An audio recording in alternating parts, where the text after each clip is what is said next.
سلام علیکم هموطنان عزیز، آماد خانم با سر باشید. پدر رحمتی من با مادرم چقدر مثال که گفتم به شما گفت دست به خیر داشتن،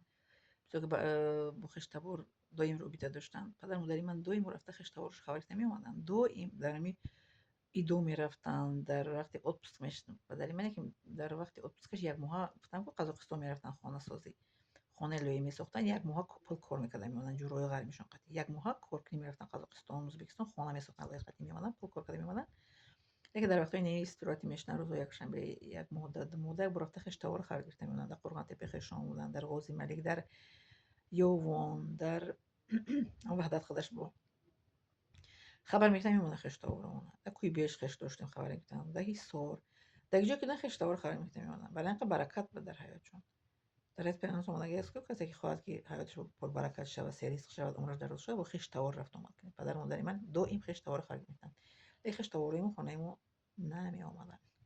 متاسفانه نمی اومدن. یگان توی معرکه میکردن می اومدن. مادرم وقتی میگفتن که اوج دمان خشتگی هم زمانی سیستم هم خدا و زمین خشتگی که رنگ جوگیو و قدر وقتی توی میان در وقتی یک مرده میان انسان خبر نباشه اگه جوگیو در وقتی توی مرده میومده به خانه خشته وروشون مادرم وقتی میخوام که رنگ جوگیوش دین آدم دیگه مهرمون دیگه نیسته در اساس هم مهر نبود است و خیلی نوز مهر نیسته. مادرم وقتی من پدرم دوی میرفتن خانه خشته ورو برکت در زندگیشون برکت دیدش نکرد هیچ گو یادم است که برعکس پدریم اومده پول آدم میپرسیدن پدر مادرم هیچ کس پول نمیگرفتن و 6 فرزند کلان کلان آسان است تعریف کردن و خواندن شوندن معلومات کردن. این سبب‌های زیاد داره. سبب اولش که رابطه پدر مادرم با الله تعالی، دومیش که مثل که خشتواری دوست داشتن رفتن آمدن، سومیش که احترام بین زن و شوهر جنگ نکردن، بعد مو بین اپا و خواهر جنگ نکردن. جنگ جنجال هم چی میشه خداوند قهرش خوش نمیاد وقتی که جنگ کنیم جنجال کنیم هسته. مسلمان باید که با مهر با محبت باید کلانشان در با همدیگر فهمی و همدیگر احترامی همدیگر چی میگن دستگیری. بله نگاه کنین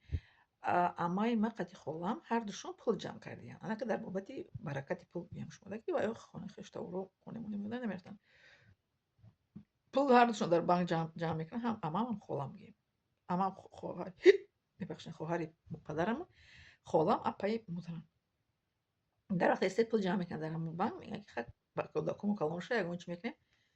وقتی که پول وایشت کو اسی سرک بایر پولشون سوخت بانک پدر مادری پول جمع نکردن در هیچ کجا پدر مادری من پول جمع نکردن فقط مور нас خوردن پوشوندن چی میگن خونه کردن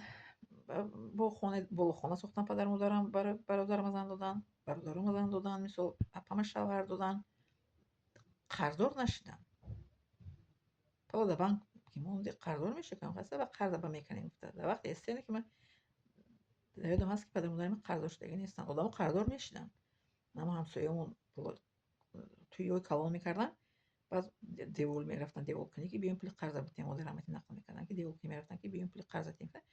پدر مادرم پول قرض داشتن از قرضدار نبودن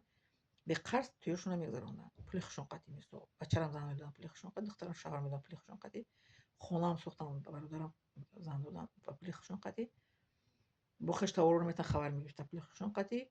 چه سه میکردیم و اویله پول خشون قطعی قرضدار نبودن نمیشن پدر مادرم نبودن برای که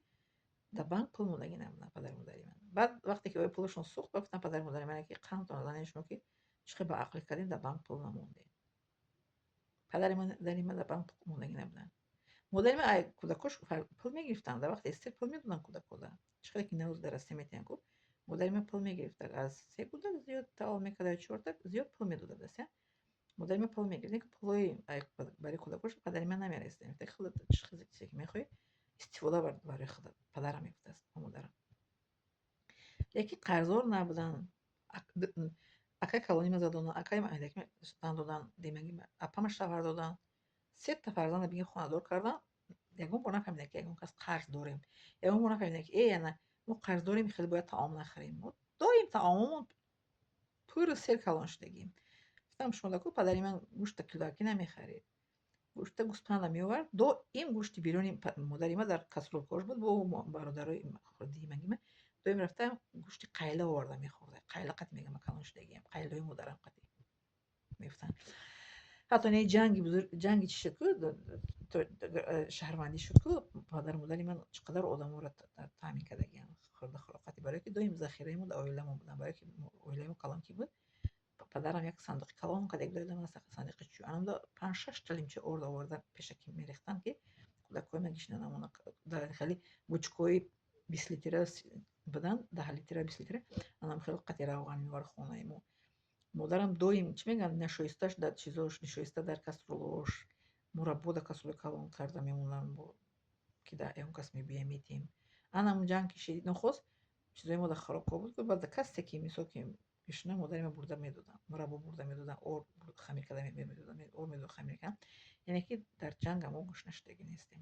бале дар ҷанги тоҷикистони 92-97 баръакс падару модари ман мекарданд медоданд одамо дасти диҳанда мегӯям ки ҳамеша болост ҳамхасте диҳанда ҳамеша болост мо дар тинҷиам дар ҷангам ҳеҷ гоҳ ба раҳмати аллоҳ таоло гишнаш мондагӣ нестем барое ки робитае ки бо аллоҳ таоло дорем ку мегӯяд дар ояти қуръон касе ки аз худо метарсад худо аз он ҷо ризқ метиҳад ки банда худаш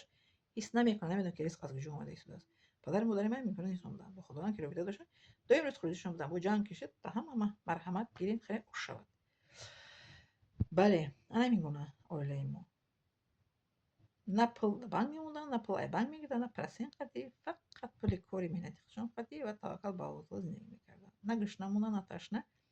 на ягон кас талбида на ягон кас қарз кардан на ба ягон кас қарз доданд яке падари ман ба ягон кас қарз намедоданд ягон кас қарз намегирифтанд мегуфтанд ки ба ҳеҷ кас қарз натиҳед ва ҳеҷ кас қарз нагиред падари раҳмати ман мегуфтанд ки қарз чиро зиндагиро бебаракат мекунад хеле мегуфтад бесон одам пешқарз намедодем қарзам намегирифтем ман аз падарам бисёр чизо фаҳмидагим миннатдорам аз шумо